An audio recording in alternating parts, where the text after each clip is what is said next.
Hello, everyone. I'm Stephen West. This is Philosophize This. So, a clip you'll likely see of Slavoj Zizek, if you're scrolling through wherever you get your videos from, is one where he says that the idea of wisdom, as it's often presented in media, is a conformist thing for people to be chasing. He even says that wisdom is the most disgusting thing you can imagine. That's an actual quote from him. But what did he mean when he said it? Well, he continues. He says, look, if I just say some wise-sounding stuff in the right tone of voice, then all of a sudden it passes to people as wisdom. He says, watch, I'll do it. Why are we running after these miserable earthly pleasures? The only true satisfaction is in eternity. I say that in a certain way, and it sounds like a totally wise thing to say. But now let's say the opposite. Why run after the specter of eternity? Carpe diem, seize the day, grasp what you have right now in this moment. This also sounds wise. Now, how about the third option? Why be caught in a contrast between eternity and temporary existence? True wisdom is to seek eternity in temporary earthly pleasures. This is wise.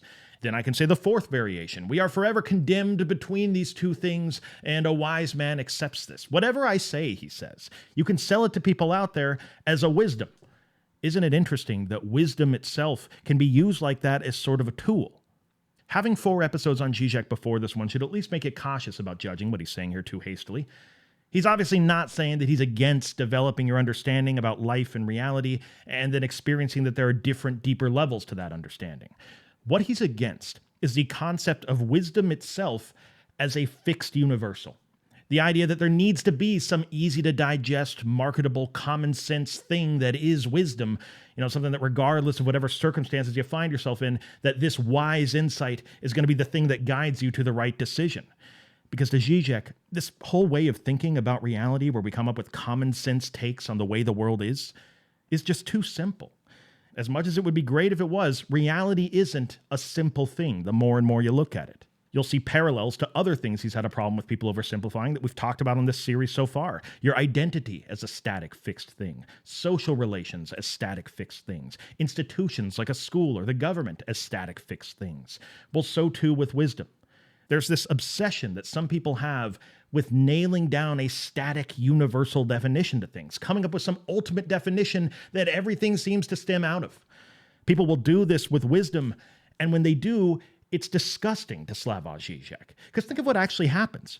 We want wise people in this world. We need people that have a deep understanding of life and people and the way the world works.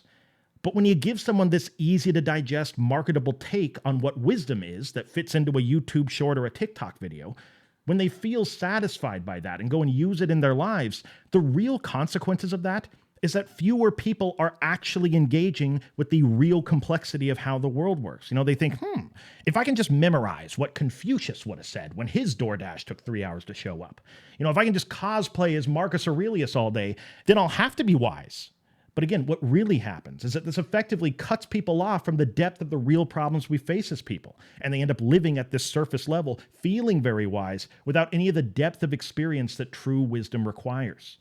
People do this with morality too. They'll say there's a common sense thing that it is to be good, for example. Never tell a lie. It's not complicated. Just treat people nicely out there. It's simple as that. And then again, when they do this, it just ends up preventing people from engaging with the world at a deeper level, which is something we need people to be doing right now. Because to Zizek, as we've seen throughout this series so far, the world to him is not just a collection of this common sense. It is an ever-changing, evolving, ideological construct that constantly needs to be re-examined and re-understood by people. So those common sense takes may feel convenient to be able to simplify complicated discussions. But look, as we've seen time and time again all throughout human history, the common sense of one particular time period is often wielded like a gun, used by whoever comes along politically during that time period. Just look around you for obvious examples of people doing this right now. It's worth asking to Zizek, if somebody was so committed to writing a book about some universal way of looking at something, why would somebody need that common sense, simplified take on something as complicated as morality, for example? We have to ask, how might having this universal benefit this person ideologically? More than that, we have to wonder, even if their intentions are good in writing it, how is this common sense universal going to be used by other people in potentially bad ways? The job of a philosopher, to Zizek, is not to collect common sense or to create fixed universals about the way that things are. It's to question common sense, and if we have to create universals, to engage with them constantly. It's to acknowledge reality as that ideological construct, made of symbols, filled with contradictions and tensions, as it always falls short of describing reality in full. And then a philosopher, he says, is supposed to, quote, find the cracks in the symbolic edifice that grounds our social stability. And then to live within those cracks, to point them out, shine a light on them, to question them, and to accept that a philosopher's job is never truly done. That as we fill in those cracks, we will always be constructing a new reality on top of them out of that cracked raw material of symbols or ideology. In other words, the common sense of any particular time period is never the full story to Zizek. And it's a philosopher's job to point that out. This is why philosophy, when it's done well, almost always makes someone out there pretty uncomfortable. And it's in that spirit that the goal of the episode here today is going to be to make quite a few postmodernists out there feel at least a little uncomfortable, if that's something you think describes the way you're thinking, which seems likely. It's the dominant subjectivity of the time we're living in. Most of us listening to this are going to have strong postmodernist tendencies just because of when we were born. But what do I mean by the postmodernist subject that I mentioned in the title? I mean, on one hand, it's a term that almost means nothing because of how many ways the term postmodernism is thrown around by people. And we've had I don't know how many episodes of this podcast in the past talking about the transition from structuralism to post-structuralism and postmodernism beyond that. I realize all that on one hand. But on the other hand, I'm using it here today because there's a lot of philosophers that casually call postmodernism a very broad category of a way that people think about the world that's emerged recently that is distinctly different from the ways people used to be thinking about the world. If people used to be looking at the world in ways that were patriarchal or hierarchical or in Oedipal ways, Zizek says sometimes, and if looking at the world in that way was a problem, then the postmodern subject is going to be someone who's in part reacting to that history and thinks of themselves as, look, I'm somebody that sees through all those grand narratives of the past. I realize that the history of human thought has been filled with people that have constructed narratives and traditions that give people around them their sense of identity. And I also realize how arbitrary all those ultimately are. I, of course, realize how these oversimplified universals have led to a lot of social problems that I don't think should continue. I mean, call me crazy, but I don't think somebody should be treated badly just by dint of birth. And look, the good news is, as somebody alive today, the way the world's set up, quite frankly, I don't got to believe in any of that nonsense anymore. I'm not like the people in the past where I'm born into a family and from birth I'm given a social role to fill, like a peasant or an aristocrat or an artisan. In today's world, people create their own meanings, for better or worse. That's just how it is. And the way this all maps out onto individual people and their identities is that when it comes to these universals that used to define people's identities in the past, as a postmodernist, I reject them. And then I go a step further and I put an extra emphasis on particulars and differences as the opposition to those universals. In other words, the postmodern subject is somebody that sees identity as something more fluid than it's ever been in the past. And the job of a postmodern subject as we go throughout our lives is to create and recreate yourself, trying on different identities, expressing yourself in different ways, all of this as sort of a resistance against the way people lived in the past where they were given their rigid identities. Now for Zizek, the same way that hierarchical thinking of the past went on to create certain social outcomes when it was the dominant form of subjectivity, this postmodern subject is going to have certain social outcomes as well. And what he's trying to do is not to equate these two ways of looking at the world, but again, like we talked about last time, first in an analytical way, he wants to look at how the dominant form of subjectivity of a particular time attaches itself to the institutions of that society. And then after that, he definitely wants to critique postmodernism for all the same reasons you might want to critique a friend. Because look, nobody out there is perfect. And in order for society to keep moving forward, to Zizek, we have to continue to critique ourselves, to find those cracks in the ideological ways we're making sense of reality. And finding those cracks sometimes is uncomfortable. We have to constantly engage with the assumptions we're making, or else things don't move forward. And it's worth repeating so that there's no confusion here. Yes, Zizek would say hierarchical, patriarchal, Oedipal thinking is still out there, and it's something we should always be trying to identify where it does exist. But something else we should acknowledge, he says, is that way of thinking is in many ways in full retreat because of progress we've made in engaging with it. And as a philosopher that's doing his work in real time here, we'd be letting ourselves down and not doing the work of a philosopher if we didn't critique this newer, postmodern way of thinking that's been on the rise for the last few decades, where the result of this way of thinking reliably leads to a type of identity in a person where they feel as though their existence is revolutionary when it's not, that they're more free than most of the human beings that have ever lived on this planet, and that they're morally superior to the people around them, all while hiding behind a false depiction of their own humility. That is going to be something, Zizek says, that we see all over the place in the modern world in all sorts of different kinds of people. It's fascinating, actually, for understanding where our world is at. Now, a quick disclaimer. What's about to follow here are a lot of different ways that Zizek thinks this postmodern subjectivity shows up in the world. And we'll see the false revolutionary spirit, the moral superiority, and the fake humility all throughout them. I just want to start this by saying that I fully realize there's a common sense take on this postmodern subject, that this is somehow a way of being that's mostly reserved for people on the left. But my hope is, with this episode today, I can show how to Zizek at least, this isn't a subjectivity where it's divided by such clear lines politically. I mean, for example, he says to him, Donald Trump is one of the biggest postmodernists he's ever seen. This postmodern attitude towards existence shows up in all sorts of places that have nothing to do with political views. Hopefully I can show that with all these examples of different kinds of people. So on that note, maybe it's good to start by saying that we've already talked on an episode about how this postmodern identity shows up in our lives in modern, neoliberal, global capitalist society when we talked about the work of Byung Chul Han. For newer listeners, we talk about it on episodes 188 and 189 of this podcast. If you haven't listened to them, I'd go back and listen to him. A lot of people liked what he had to say. Don't think it'd be a waste of your time. But either way, I'm going to proceed right now as though everybody has heard those before this one. Remember how Han was talking about how everything that binds or connects us in the world is slowly disappearing? From shared rituals that people used to have, to community bonds, to a common pursuit of truth, from shared public spaces. There's so many things we used to have that united us together as people that living in modern neoliberal society, we just don't have at our disposal anymore. Well, Han is describing a version of this postmodernist subjectivity, that when you're born into a world where you don't have a set of traditions or universals to build your sense of identity out of, what are people left to do in their lives? They have nothing external to them to focus on, so they go the only place that's left. They turn inward and focus on themselves. This is why narcissism is such a common lane that people go down in postmodern society when trying to create meaning. They exist in what Han calls an achievement society. And really, what else do they have to focus on? They don't have a religion, so they worship at the altar of themselves, it's said. It's like you're the archbishop of ramble about yourself for a while-ism. It's the situation we're in. People create their own identity as they go. They focus on their careers and productivity and self-improvement, constantly trying to increase their market value in the world. Their sense of identity is that they're an ongoing project that they're working on. They've actually been led to believe, Han says, that they should be feeling bad if they're not constantly being productive, achieving as much as they can. And then everything around them in their life, they start to see as a resource for improving this narcissistic project they're working on, including other people. And this leads to a distance created between them and other people where they never truly consider the opinions of the other, further locking them in that narcissism. To Byung Chul Han, this becomes a very common way that the life of a postmodern neoliberal subject ends up playing out.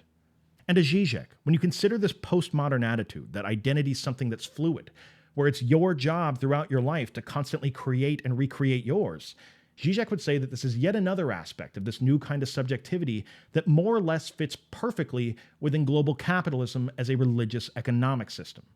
Because not only does the stuff we buy allow us to express our identity in one way today, another way next week, and not only does the stuff I buy define a big part of my position in the world, and not only is that an extremely malleable thing that can be changed on a whim, but the market itself also fits perfectly into this setup. Because from the mindset of somebody who's a business person or an entrepreneur, pretty normal kind of person these days, if that's a big piece of your identity as a person, well, what is valuable or meaningful in the business world is something that's ultimately determined by the market. And if the market changes on a whim, then the values of your company should change. Your value should change. The service you're providing should change. In other words, again, there's a fluidity or a plasticity of identity associated with global capitalism that fits in perfectly here.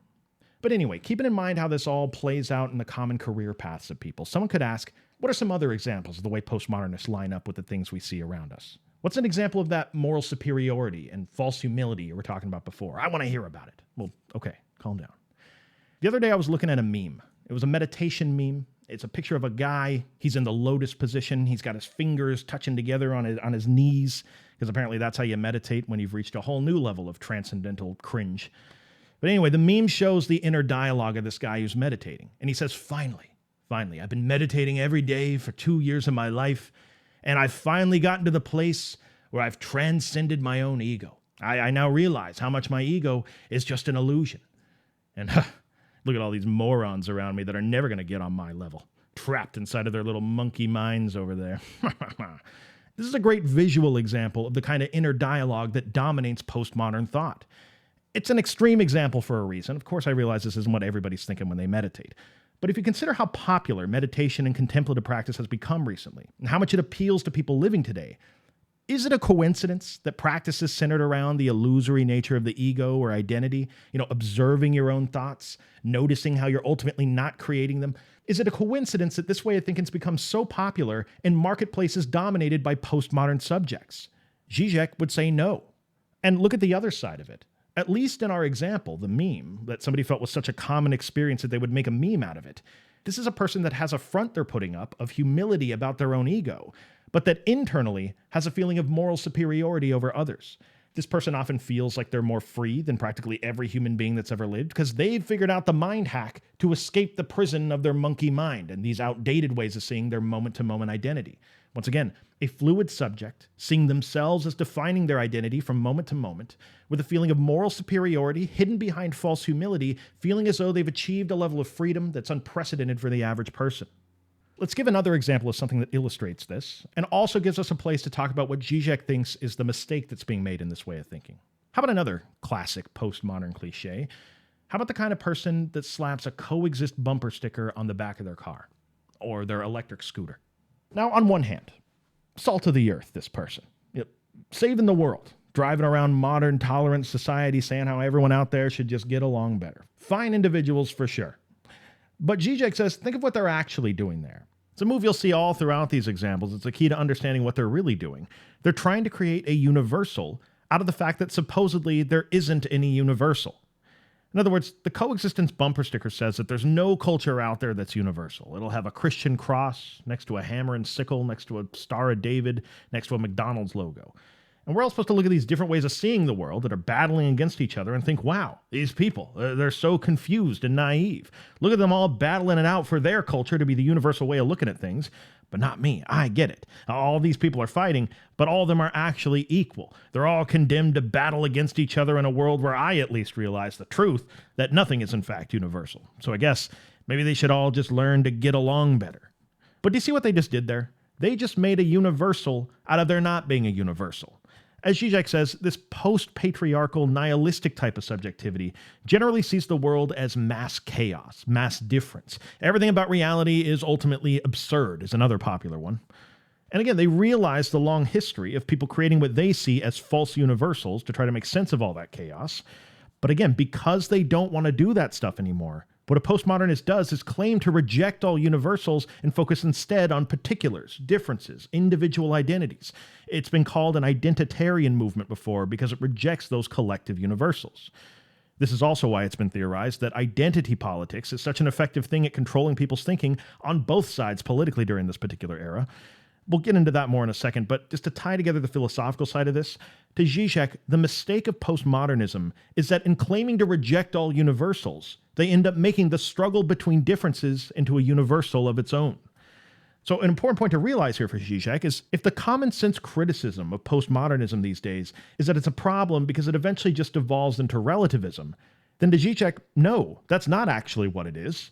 The particulars and differences that they're celebrating are always meaningful against a backdrop of a universal that they've set up, where there's constant conflict between particulars against some universal. And this is why so many postmodernist emancipatory movements, to Zizek, just end up recreating a lot of the universal thinking and setups that they feel like they want to get rid of. Which again, if you think about it, is super clever from a winning arguments perspective, but also really unfortunate if you actually wanted to change anything about the world. Because most of the time, unknowingly, people are putting up a front like they don't have one of these identities, like the hammer and sickle, the cross, the Star of David. They put up a front like they're denying themselves of their own identity, when in fact, they're universalizing that none of these are the right answer. And behind that false humility, they claim that moral superiority where they have it figured out better than all these pathetic, boring factions out there that don't realize they're captured by a universal. It's brilliant, or unfortunate, depending on who's doing it and how aware they are that they're doing it. But to Zizek, again, we have to always remain skeptical, because if you look for it closely and you pay attention, this is so commonly the struggle people seem to be engaged in the world, the fight for universality. Another example of this that Zizek himself personally finds pretty bad is in what he describes as the so-called deep ecologists. Deep ecologists, as Zizek describes them, are people that, at least on the surface, are highly committed to protecting the environment. And in doing so, they end up making a similar sort of move to the one on the coexistence bumper sticker. They say, we human beings are just one species of millions on planet Earth. And who are we to be the sole things that have rights and make decisions for everything else on this planet? Maybe what we should be doing, they say, is thinking of entities in nature as having natural rights of their own. In other words, to some deep ecologists out there, a river is something that has rights. A mountain should have rights. A giant fungus would have rights. And again, on the surface, this seems like a very humble, compassionate, outside-the-box sort of position. But the problem for Zizek is what comes next? Who guarantees these rights and fights for the river and the fungus? It's not like they got little arms and legs to be able to do it themselves. Well, the answer obviously is that we have to, as human beings. Well, again, do you see what they just did there to Zizek? Behind a sort of false humility, what they're really saying is that human beings should be the ambassadors for every other species on this planet. It's a glaring contradiction to him. It's presenting itself as being against a universal, but in fact just ends up creating a more covert version of universal underneath. And here's the thing. As an outsider to any one of these little subgroups where people are making this postmodernist contradictory move, you can see these positions that people have, think of them as weird, like something feels off about saying we should have people representing rivers and mountains in the parliament of the earth. And you can start to think that maybe you're the problem. Like maybe you're just not as revolutionary as you should be. Maybe you're someone caught up in these outdated patriarchal ways of thinking, and maybe you just need to open your mind up a little bit more. But then on the other side of that actual humility you just had, you can still find yourself feeling like, something still feels a little off here. Well, in any one of these examples and many more, this could just be you feeling that contradiction or tension that grounds this particular worldview. Zizek has tons of great stuff he's written over the years about the social outcomes of this being the dominant way people are thinking. One of the more interesting ones, and a key point that explains a lot of the behavior of people wherever this comes up, is that it's obvious that what the people of today often want, or what they often get, is what he calls ideology without ideology. Let's talk about what he means by that. He'd probably start by saying that if you look around you in the postmodern world of global capitalism, it is incredibly common for people to want things that in commodity form are a thing, but it's a thing that lacks the main component of what makes that thing what it originally was. Such a clear description, I know. This is what makes you keep coming back to this podcast. Let's just give an example. The example he gives is decaf coffee. I mean, what is that? Decaf coffee. Like originally you would want coffee as opposed to any other drink on this planet because it has caffeine in it. But now some people want the experience of coffee, he says, but they want it decaffeinated. Again, getting rid of the main thing that makes coffee, coffee. Tons of other examples of this in our culture, though. Non-alcoholic beer, lactose-free milk, gluten-free bread, vegan leather. But this extends into other things. Video games is a type of warfare without actually having to die. Watching streamers and people playing video games, getting the enjoyment out of playing without having to develop the skills or having the emotional risk of playing the game. Travel shows where you feel like you get the experience of a place without having to take the risk of leaving the house. You want to throw on a safari helmet you got for Halloween and head out to the African savannah, see all the lions and elephants without having to be in any real danger. There's so many more examples of this, though. One of the big ones for Zizek is pornography, which in itself is designed to allow you to live out on a surface level whatever it is that it's doing for you without having to deal with the complex interpersonal dynamics that make that activity what it is. In other words, just like wisdom from our example at the beginning of the episode, where an easy-to-digest, surface-level, marketable understanding of wisdom replaces actual wisdom, these are examples of surface-level experiences that replace the real ones that come with risks and require a deeper understanding of the world. The long story short here for people like Marx and Zizek is that what this really produces for the postmodern subject then is a profound sense of alienation, where big parts of your life become about consuming the raw signifiers of an experience like the taste of coffee or the surface feeling of knowing the wise thing to do. And in doing so, we distance ourselves from the broader context or the implications of that activity. And what this becomes is the default experience of the postmodern person and their experience of ideology. Because just like coffee without caffeine, it's ideology without ideology. Think about it. The base assumptions a postmodernist makes about reality predisposes them to think of themselves as someone that's beyond grand narratives. They start from a place of feeling like they're beyond needing universals. To Zizek, in a fetishistic sort of way, they avoid these universals, which then, without them even realizing it, ends up putting them in a worse place than they'd otherwise be when it comes to blindly being immersed in ideology. Because what ideology does best is obscure the fact that it's giving you a universal by excluding all the other ways of looking at things. So this whole setup to Zizek creates a perfect storm where the postmodern subject is particularly at risk for not seeing the limitations of their own ideology. They're not looking for the false universals in their own thinking because from their perspective, their entire way of thinking is an avoidance of universals. And when you put these people in a world filled with the internet and common sense takes on it, when you plant them in a world with people talking about human nature all the time, and hey, let's just look at reality pragmatically for a second, what you get are people that are fully immersed in ideology, but truly think they are post-ideological. You get people thinking that what they're doing is they're just looking at the world in a pragmatic, real sort of way, not an ideological one. And philosophers, those are just people that are overthinking everything. They're addicted to thinking about stuff and finding these overly complex rabbit holes to go down. I'm all for thinking, but not that much. And ideologues, those people are easy to spot. Because from my vantage point, their assumptions are clearly always connected to universals that I can spot a mile away.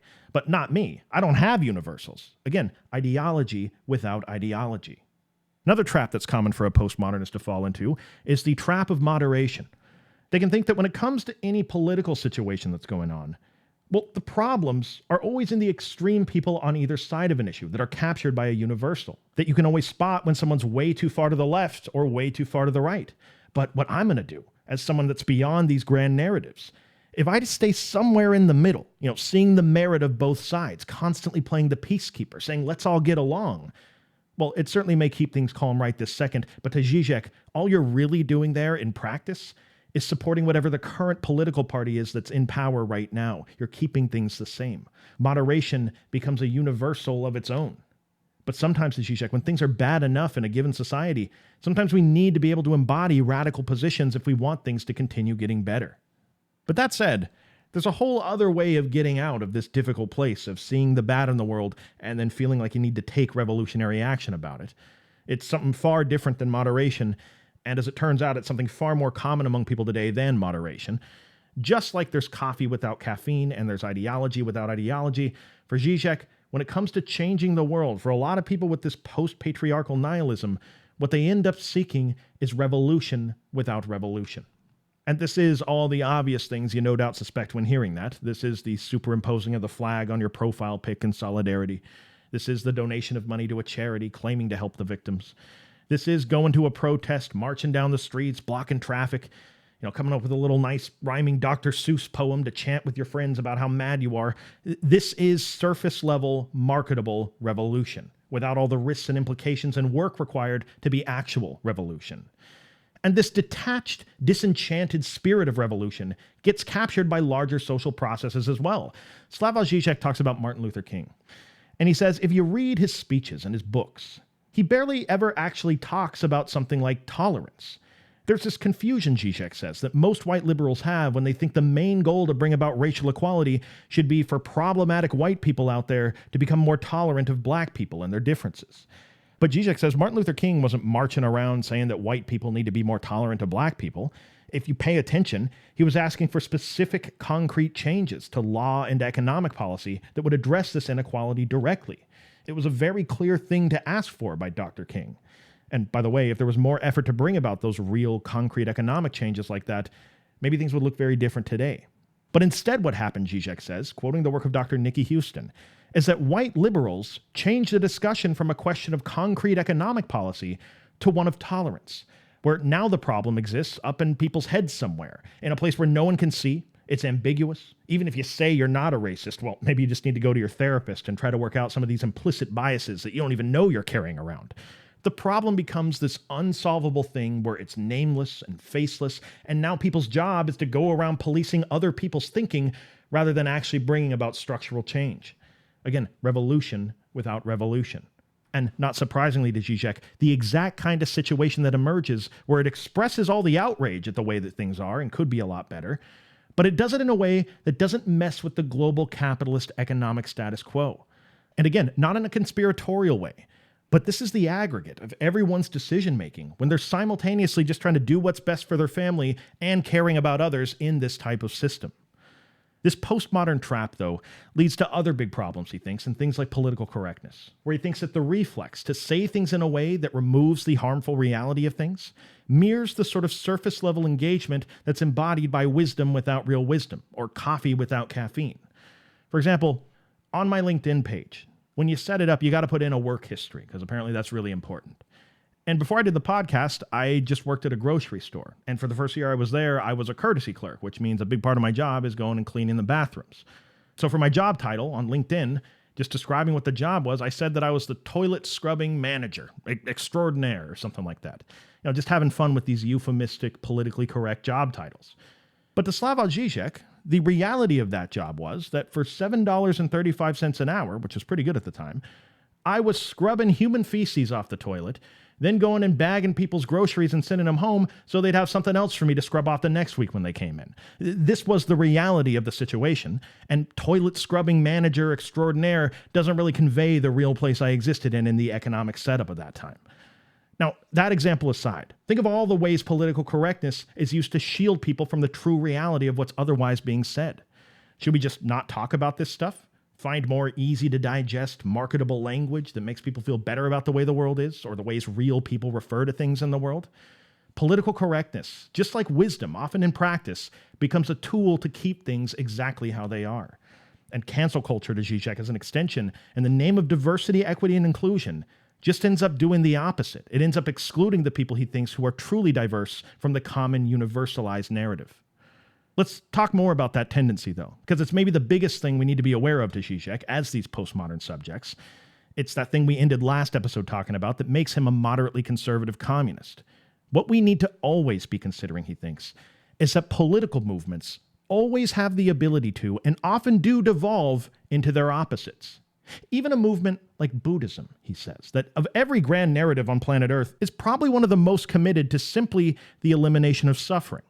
But even Buddhism is capable of being captured by political forces in the world and used as a justification for violence and suffering.